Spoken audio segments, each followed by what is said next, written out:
We dreaming.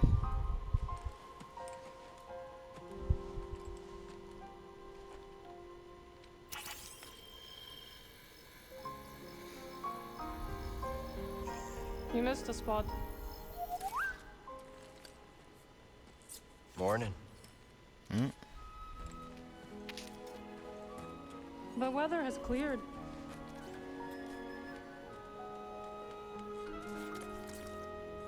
Let's go. Damn. See, that was your moment right there, Cal. Galaxy far, far away, and we still out here being human.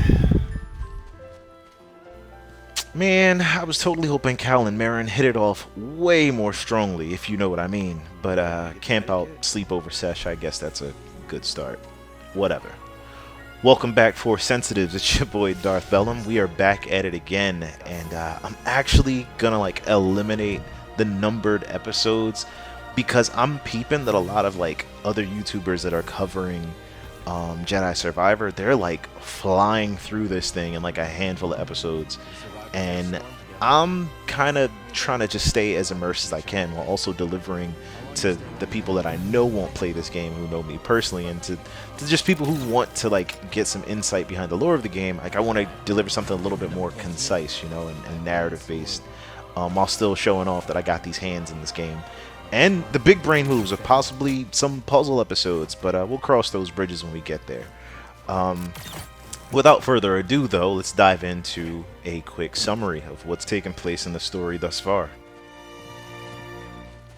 So we're just gonna leave my homie Spammo behind. I'm gonna call him Spamuel.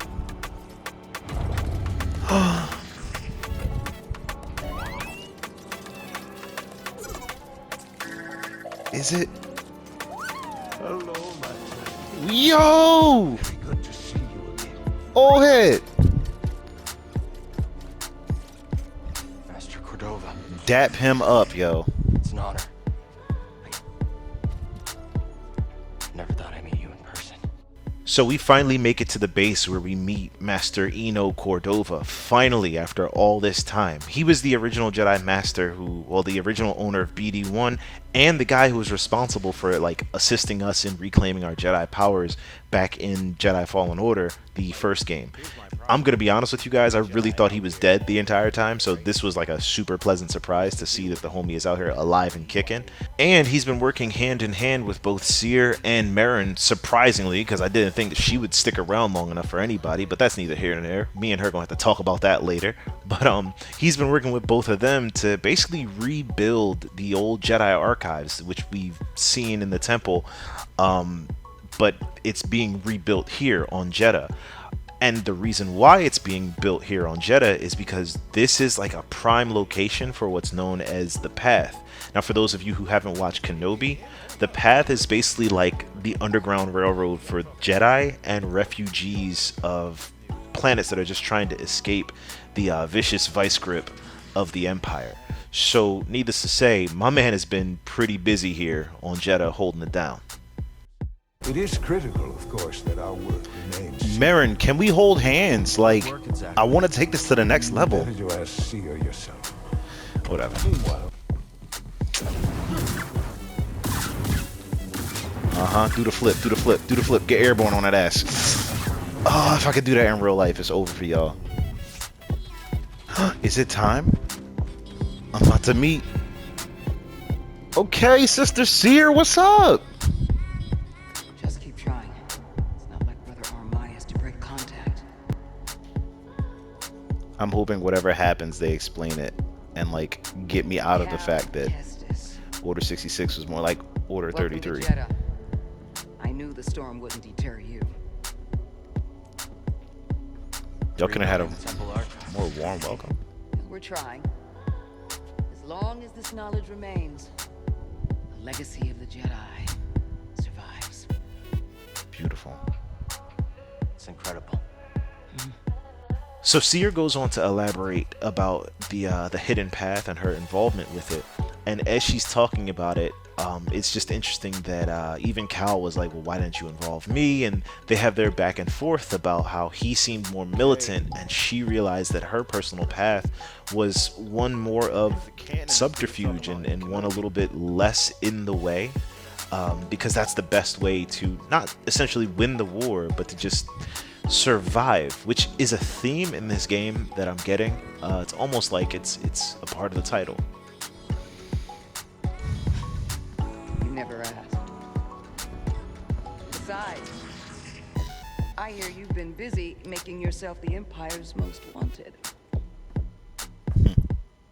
I wanted to prove to the galaxy that the Empire isn't invulnerable. So does everybody else, guys. That you can resist. That you have to fight if things are gonna get better. But then they just listen to the propaganda and they pretend they're free anyways. You chose a hard path. And it hasn't made a difference. Well, I don't think so. while the Empire's trained its eyes on you, we've been able to build the network. Find allies. Save lives. On the Underground Railroad. Let's get it, Harriet Tubman. So then Cal and Cere have this very brief but very meaningful conversation in which they kind of reconcile. Cal shows that he understands that, you know, he was upset at first because he thought she was no longer fighting and she was one of the best fighters on the team, but he accepts that she just found a new way to fight. And Cere basically rebuffs that, like, yo, we were supposed to be peacekeepers. That's what caught us slipping in the first place. Like, and plus there were children that were brought into this war. Like, that is crazy, and it's a commonly overlooked fact surrounding the Clone Wars. So I just found that very interesting. Then right after this conversation, you know, we're thrusted into a reunion with the crew, and beautiful and all that. It's heartfelt, all the sentiment, cool, yeah, whatever. But my question is, why in the piss is Bode allowed in here? I still don't trust Bull. I don't care. And who's this? This is Bodokuna.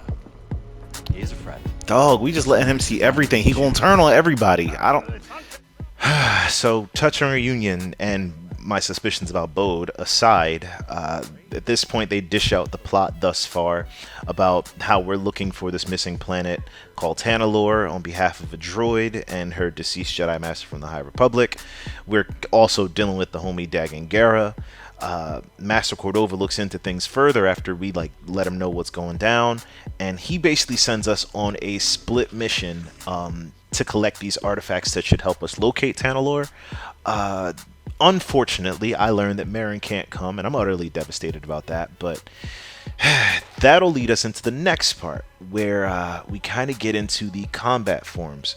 So I'm going to do a separate video for that, but this was all just like a bridge between, you know, what just happened, how it ramped up in the desert, and how wild things are about to get right now. Because once we pick up these two combat forms on these two separate missions, it is going to get very fast paced. So for now and as always, stay tuned, stay dope, and may the force be with y'all. I'll see you soon. Laboratory on its move. Okay. Hey, check him out. If you find anything, bring it to me. I am happy to assist further. Thank you. Both of you. You're welcome, pal. The wheels I hope finna you start find spinning what you're searching. quickly. May the force be with you.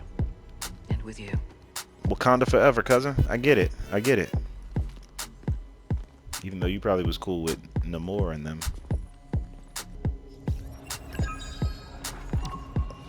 Okay, okay.